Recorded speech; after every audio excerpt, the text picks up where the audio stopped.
नई बात तो नहीं है ना। देखिए, मुझे यकीन है कि एक दिन मुझे कोई गोली भी मार देगा। मुझे यकीन है कि गोडसे की जो औलाद है वो मुझे ऐसा कर सकते हैं। हमारे मुल्क में है अभी भी गोडसे की औलाद है। जिस तरह अगर महात्मा गांधी को गोली मारी तो ओवैसी का क्या है भाई।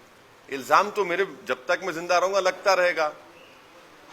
मैं अपनी बात क्या कह रहा हूं, मैं कल अपनी स्पीच में कहा मुझे पाकिस्तान से मतलब नहीं है, मगर क्योंकि आपके टीआरपी को लगता नहीं है तो आप नहीं दिखाया उसको। मैंने कहा था ना कल, मैंने कहा संविधान के खिलाफ है, आर्टिकल 1 के खिलाफ है, आर्टिकल 3 के खिलाफ है।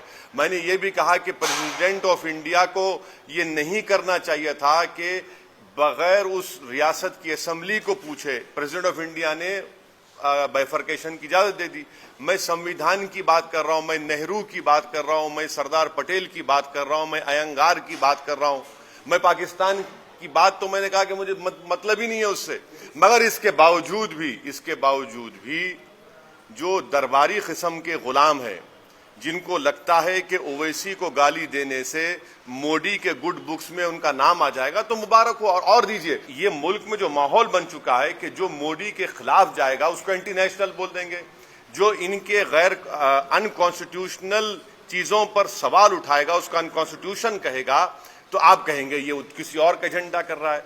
कोई फिक्र की बात नहीं है। मेरी चमड़ी मोटी हो चुकी है और मुझे कोई फर्क नहीं पड़ता। मुझे हिंदुस्तान से मतलब है और रहेगा इंशाअल्लाह ताला।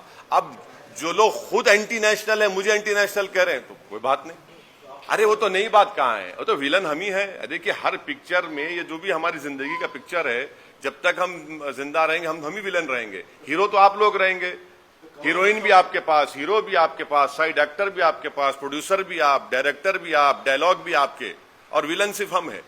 तो कोई बात नहीं।